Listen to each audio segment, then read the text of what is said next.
Good morning, family. What's up, fam? It is a new day. Donald and I are about to go to what's our favorite little breakfast restaurant? Well, we're going to the Cracker Barrel. Going to the Cracker Barrel. We always split the grandma's pancake breakfast. That's a secret item on the menu. You won't see it on the menu. You got to know about the grandma's pancake breakfast. You just got to ask for it and they know about it. So it's a lot, so two people can share it, and I know it's less than $20. yeah. Now, Cracker Barrel has the best pancakes to me, but IHOP has the best coffee. Yeah. In my opinion. Yeah. What do you think? You're right. When Donald and I first started dating, we would love to go to IHOP and just drink their coffee and have like a light breakfast. It was always so much fun. We would talk and really get to know each other because he was serious so quick. He was all up on me. Look, on our second date, he was like, "What's your credit score?" I'm like, "Godly, you kind of forceful." To hear her tell it. You were aggressive. Yes. He was aggressively pursuing your girl. I was goal oriented. Huh? I was pursuing something. It's funny to hear him tell the story now, but I was just taken aback. I'm like, wait, my credit score? What you need to know my credit score for? I guess he said, I'm not taking on no bad debt, baby. It's enough I got to take on your children, but I ain't taking on no bad credit. Thought that was super funny.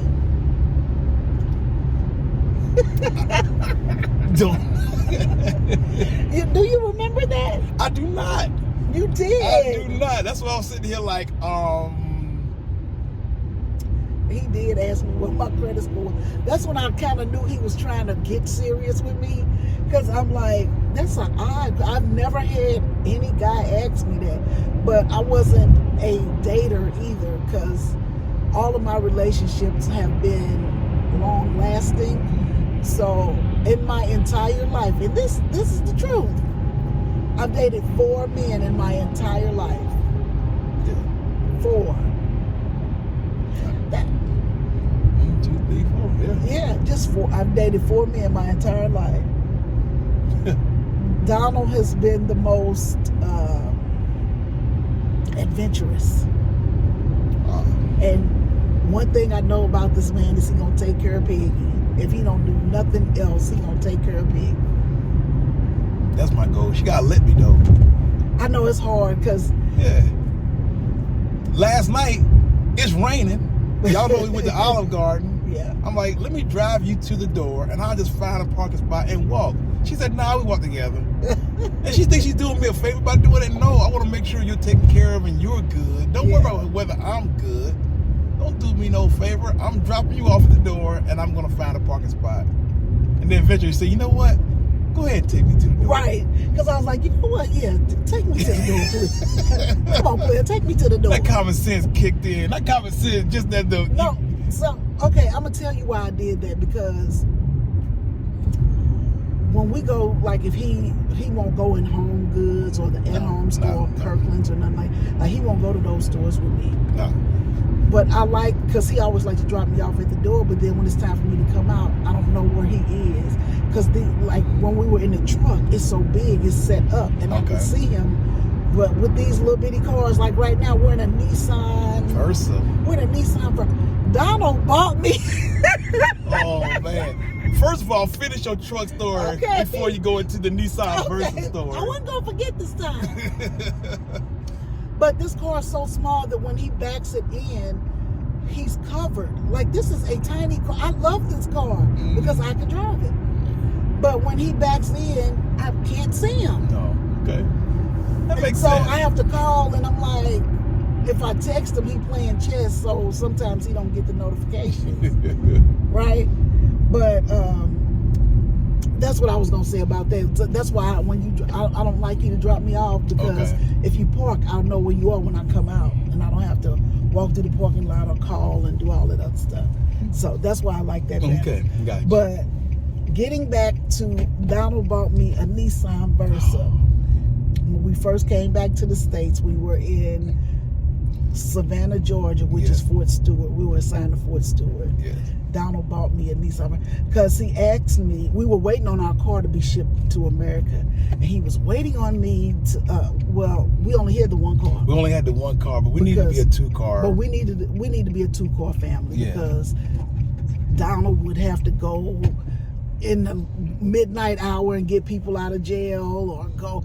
Listen, one time we had to go to one of his soldiers' houses to get the knives out of her house. Because she was on suicide watch. She wasn't supposed to have knives in her house. I don't know what good that's gonna do. I thought that was the dumbest decision. I was upset because we were out. It was a Saturday, and we were out just having a good day. You should park in the back, babe. Okay. Or I think you should. Yeah. Yeah. So we were just out having a good Saturday, and here they come calling. I need you to go to so and so. I hope she never sees this video, but we're not saying your name. We didn't. We didn't say your name. But we had to go to her house and get her knives. And I'm like, we on the way other side of town. But Donald had to go get her knives out the house. And I was like, she could have had a knife in the car, or she could have had something hidden. Or what about a weapon? But anyway, they didn't make him, but that was his job. He had to take care of the soldiers. So he had to go to her house and take all the knives out, right? And so stuff like that kept happening. Like when we would have people come from out of town. Yeah. Remember that time we had everybody come from out of town, and Donald, we were halfway to Caligny Beach. Jekyll Island. Jekyll Island. We were halfway to Jekyll Island. It's a decent little lake or pond or whatever. It's a beach. It's kind of like me, but it's not clean to me because, it just wasn't a clean beach. But it was just something different. We were taking the people from out of town. Now, Jekyll Island was about an hour and a half from where we lived. Mm-hmm. We were 5 minutes away, and Donald got the phone call. We need you to go get this soldier. So he had to go all the way back, an hour and 25 minutes to put on his uniform to go get the soldier. And I was just like, I hate this. I should have kept my uniform in the car because you never know when they're going to call me. Because you never knew when they were going. But it was a Saturday. Yeah. This was another Saturday. So eventually he called him in. He was like, look, I'm not coming to get nobody else. Look, y'all got to do better. Y'all got to do better. But anyway. They're supposed to be like a duty roster, but it called down the roster. Mm. And they can't get the first guy, they call the second guy. And if you can't get the second, you call the third. Sometimes I'm on the first on the roster, sometimes I'm at the bottom of the roster. But for some reason, they get to my name. Well, I'm going to tell you why, too, though, because were we living on post at the time? Yeah. No, we weren't. We weren't. Living on, but I know when we lived on post, they were so glad when he had a senior non-commissioned officer on post because he got all the calls. But anyway, that's why we needed a second car. And he was like, what kind of car do you want, Peggy? What kind of car do you want? There you go. And I'm like, I don't know, just get something tiny because all I'm going to do is go to the grocery store, go handle business, stuff like that. I don't need a fancy car, just a little get-around car. I don't need anything fancy. Now, I don't like fancy cars. I never have because he's going to come and get me. And he was like, I want you to test drive this, I think it was a Mercedes or a BMW, something like that. And I'm like, Donald, I don't want this car. I didn't want it. I don't like flashy, fancy car. I don't like that. I don't know why, but I'm just not. I don't care. I want a bumper car because if I hit something or tear something up, because he bought me a really nice car when we moved from Fort Stewart to Savannah, and I tore that car up, and we had bought a house in Savannah, and I kept hitting, when you park in the garage, I kept hitting the house. Right. Yeah, you kept hitting the little wall. So I come home one day, he got a tennis ball dangling down the garage ceiling. He was like, look, do not go past this tennis ball. He said, when this tennis ball hit the windshield, you stop driving. I tore the front bumper of that car up, and plus, I'm not a good driver. And I'll be the first one to tell you, I'm not a good driver. So I'm going to take that sharp curb, and the car going to go up on the curb, and it's going to dent the, what you call the little skirts or the little tire covers. What do you call those? The little tire covers. The hubcaps. The hubcaps. The wheel rims. Every car I have the hubcaps or like I'm gonna tell, and I don't do this stuff on purpose. I'm just not a good driver. When I tell you, I didn't know this was possible, but I hit the curb, and then the hubcap so bad that the tire went flat. It was the wheel, y'all. She don't know the difference between hubcaps and rims. It was the actual sorry. wheel itself. I'm sorry. We didn't have I wouldn't buy her a car with little hubcaps on it. It was rims. It was she rims. she had rim burns all over that car. I sure did. So anyway, because if you see my car, I promise you the front is going to be scuffed up and them wheels going to be tore up. So I always tell him, I'm like, you get the better car and give me a piece of whatever, because I don't care. I really don't. And so he come home one day, because that's how we get cars. He asks me what I want and I'll tell him. That's how we get cars. And then he'll go get it. So he bring this car home to me, the Nissan Versa, which we have right I saw here. an ad that said you can get a Nissan Versa this weekend for like $200 a month, $199 a month, something ridiculously low. Yeah. And you think about it, you're like, nah, that's not gonna be there when I get there. Well, guess what? It was there. It was there. Yeah.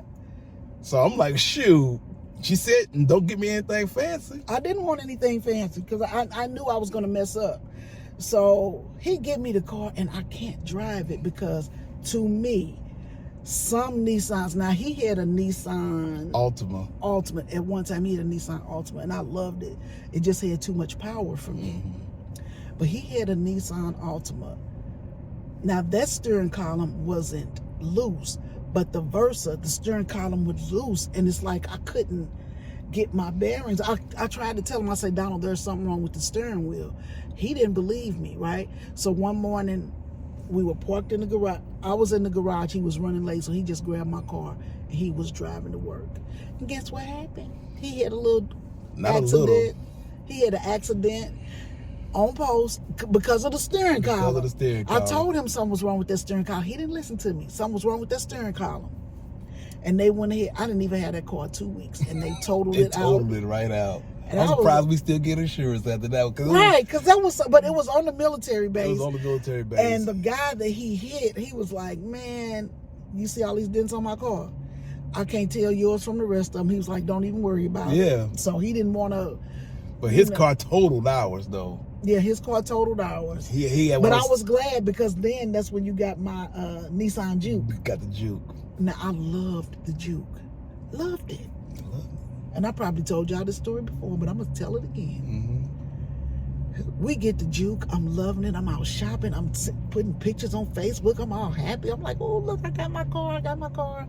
Because to me, it's an old lady car. That's what I'm thinking, because that's the way it looks. It looks like it reminds you of a bug. Like what do you call them little doom buggies? Yeah, like a Volkswagen bug or something. Yeah, that's what it reminded me of. That's why I wanted it. And he found the color that I wanted too. So he was going to get an oil change for me. And he drove it to work, and I had to drive his car. And one of the soldiers, he was giving a ride home. The soldier say, you know this car got a turbo engine? And Donald looked at him and say, are you serious? He's like, yes. He said, where is it? The guy showed him the turbo engine. That was the last day I saw my car, because he took it and gave me his. I gave you the better car. That ain't why you gave it to me. I gave you the better car. The Altima at the time was a much more safe and effective car than that Juke. Excuse me. No, excuse me. So he took my Juke and he was on the highway playing Frogger Baby. Just lane to lane, like switching I'm up. sure the statute of limitations has expired by now, but I'll do about 125 in that See what I'm saying? And it's not cute. Because somebody tried to embarrass me on there. He had like a Pontiac. He was doing like a 105 past me. So I caught up to him. Guess what? Just to wave at him. Guess what, fam? That car lasted me 3 weeks. No, because we had it long enough to get an oil change. I think I had that car for maybe 4 or 5 months. 4 or 5 months. I can say 4 or 5 months. We had that car about 4 or 5 months. This video is not going the way I anticipated. Well, you shouldn't have did it. Like, Look. We've had like 9 cars, and those are the only Yeah. 2 bad situations. So I'm I'm not talking bad about you though. I'm just sharing my experience with my husband. Yeah. All right. So anyway, he buy me. Then you buy me the red Altima. I buy you the red Altima. Yeah. The red Altima was fine. You just didn't drive it much. I like the Altima. I did. And then the last car you bought me was the Mazda. The Mazda. It's an SUV. I have a Mazda SUV, and that's the one that we left here for the kids to drive.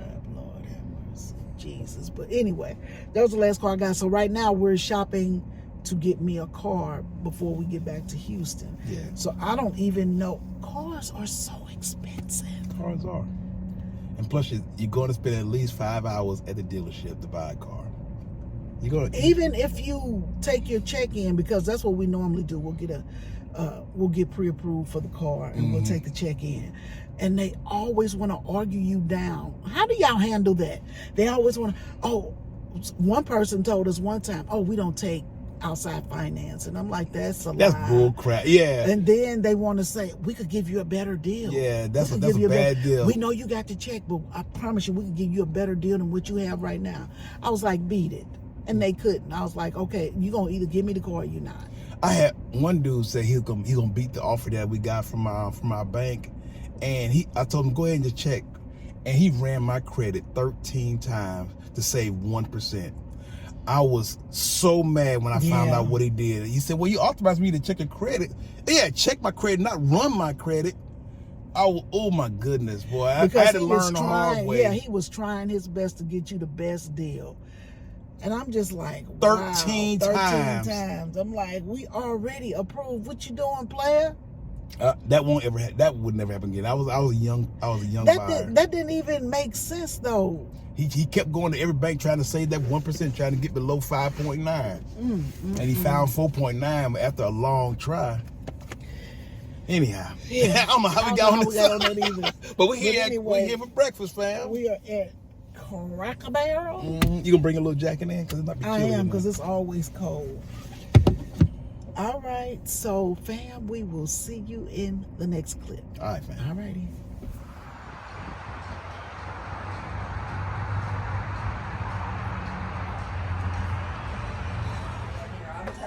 Oh, it got you in the propeller. There you go. I'm telling you. Look at the ornaments. We have had this stuff up since July. Since July? Wow. Look, they got Cheetos and fam, look at the Christmas ornaments. Butter over there. Oh my goodness. Oh, they got a Grinch wall, baby. Yes, we do. These are ornaments. Is that French's mustard ornaments? Yes. Jolly Ranchers and Pop-Tarts? Not the hot flaming Cheetos. I like Look. little TV snow globe. Where back? Oh, that is beautiful. These are Christmas ornaments. Can you guys believe that? Look at that. You guys didn't come to eat now. Right.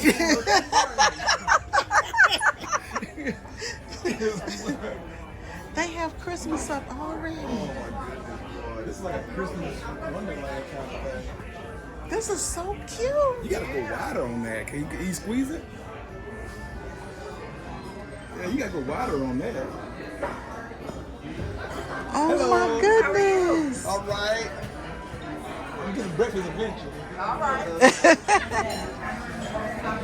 So Donald has a pancake sausage. He get 2 sausages, and we always get an extra hash brown. And I just get a piece of bacon, half the eggs, and the hash brown, and my pancake. And this is more than enough for 2 people to share.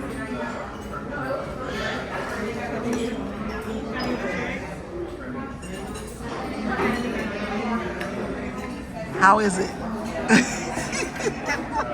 It's very good. These are the absolute cutest salt and pepper shakers. Super cute, and they're only 99 cents.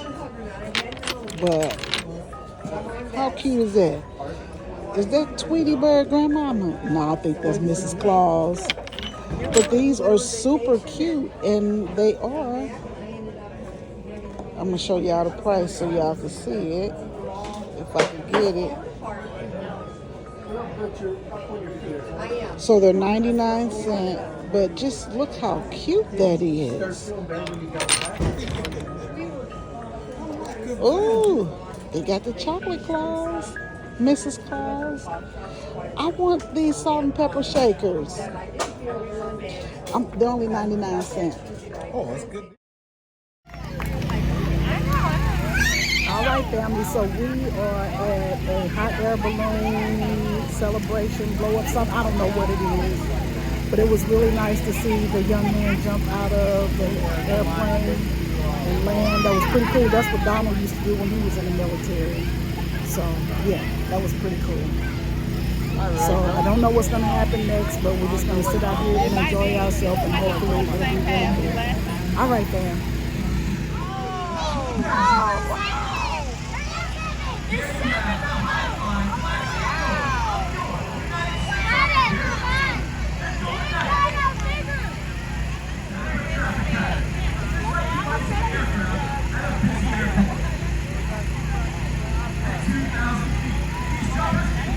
Very well. Let me know where you are. It takes a great deal from the tree. That's a great view in a beautiful Target landing. This smoke trail uses jumper leaves in the sky are created by 2 M18 smoke grenades, which emit a continuous stream of smoke for up to 90 seconds. The jumper attaches to 1 foot using a specially designed rack, and then ties the activation pin to the lander. By pulling on the lander, you can ignite smoke immediately upon exiting the aircraft while in free fall or under canopy. You may notice the tail of the parachute go up. This slows the forward speed while reducing the jumper's rate of descent. Watch the movement you make on the steering line. As we stop for a beautiful target landing.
Really big.